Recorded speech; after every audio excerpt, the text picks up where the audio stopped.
No curso passado, nós vimos uma funcionalidade chamada First, F-I-R-S-T, First, que permitia que a gente fizesse uma consulta que trazia um único registro do banco de dados com base em uma condição lógica.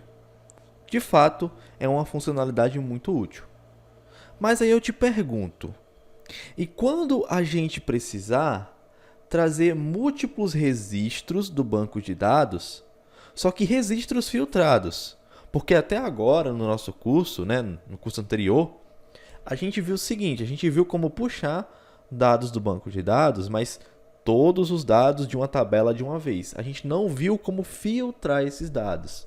Então, por exemplo, digamos que na nossa tabela categoria, a gente tenha 3 categorias com o nome Victor, por exemplo.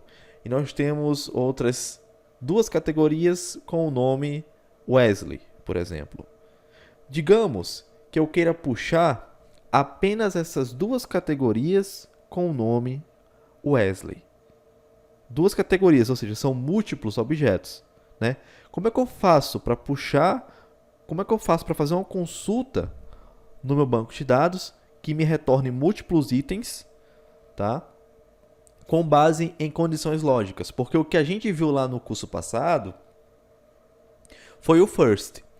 E ele permitia retornar item com base em uma condição lógica, só que ele só retorna um único item. E se você quiser retornar múltiplos itens filtrados, você vai ter que trabalhar com um recurso chamado where, beleza? Só que antes da gente estudar esse recurso, a gente precisa de dados dentro do nosso banco de dados. E para a gente não perder tempo aqui construindo um formulário, porque é o que dá mais trabalho, né? Assim, aqui, de tão simples que o Entity Framework é, o que dá mais trabalho é criar um formulário para salvar as coisas. Em vez de a gente perder tempo fazendo isso, o que é que a gente vai fazer aqui? Seguinte, a gente vai vir até esse home controller aqui, tá? O controller principal.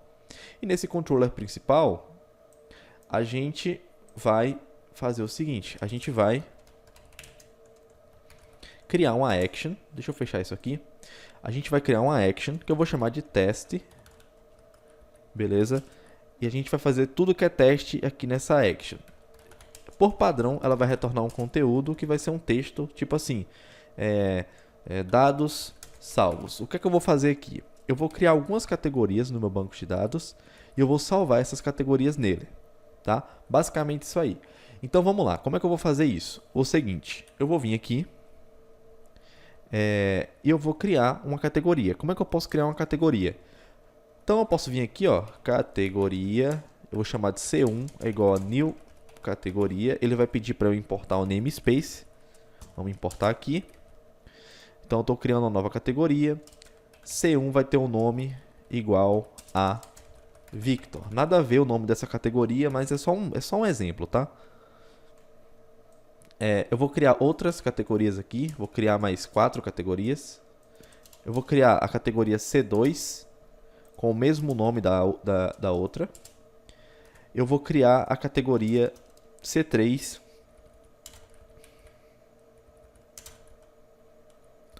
com o valor Eric. E eu vou criar a categoria C4 com o valor Wesley. Então eu tenho estas 4 categorias aqui. Tá? Eu tenho 4 categorias. Eu quero salvar todas elas no meu banco de dados. Como é que eu faço isso? Primeiro, eu tenho que ter acesso ao meu banco de dados aqui nesse meu controller. E como é que eu posso fazer isso? No curso passado, a gente viu que para você ter acesso a um banco de dados no controller, você precisa injetar o seu banco de dados dentro do controller.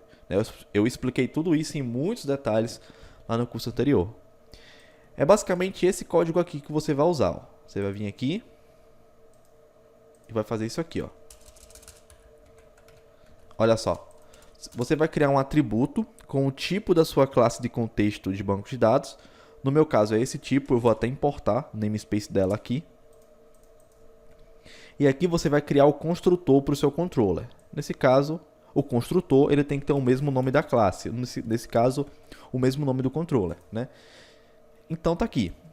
É assim que você tem acesso ao banco de dados dentro de um controller. Você injeta ele no seu controller, né? Através de todo o sistema de injeção de dependências do ASP.NET que eu expliquei no curso passado, tá? Então beleza, tá aqui, eu já tenho acesso ao banco de dados através desse objeto database. Então eu posso vir aqui agora, chamar esse objeto database, olha só, chamar o objeto database.add, e o bacana é que aqui ele tem um método chamado add, que recebe um único objeto, e ele tem um método chamado addRange, que é quando você quer adicionar vários objetos em um único método. Nesse caso, nós queremos adicionar todos esses objetos aqui de uma única vez, né? Em vez de ficar criando vários ADDs. Tá? Então, o que é que eu posso fazer? Eu posso criar uma lista. Então, eu posso criar uma lista de categoria. Beleza? Eu vou chamar de catList. Vai ser igual uma lista de categoria.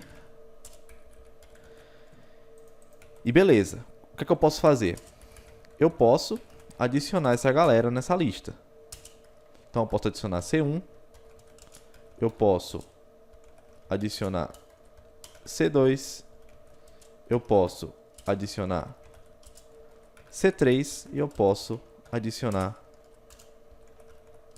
C4. E aí o que é que eu posso fazer? Com toda essa galera na minha lista, o que é que eu posso fazer? Eu posso vir aqui, chamar o método addRange e passar simplesmente a lista. Pronto. Automaticamente, esse método vai pegar cada elemento da lista e vai salvar no banco de dados. É incrível, não é? Muito bom mesmo. Isso aqui é até bom, que isso aqui economiza muito desempenho, porque você não precisa fazer várias consultas no banco de dados. É muito bom. Beleza? Após isso, a gente precisa confirmar as modificações. Então, database.savechanges. Beleza. Agora, para a gente salvar esses dados no banco de dados, a gente precisa acessar essa action test no controller home. Para acessar essa action, basta você vir aqui e digitar teste. Nesse caso, home/teste. Tá aí. Dados salvos. Beleza. Eu posso vir aqui e dar um select aqui nas minhas categorias, que está aqui, ó. As 4 categorias que eu criei. Bacana. Então agora a gente já tem dados aí para fazer testes. A gente já tem dados para brincar, tá? Então beleza. Na próxima aula a gente vai ver de fato como trabalhar com o recurso de filtragem, como trabalhar com o where, tá? Em cima desses dados que a gente já tem aqui dentro do nosso banco de dados. Então é isso, eu te vejo numa próxima.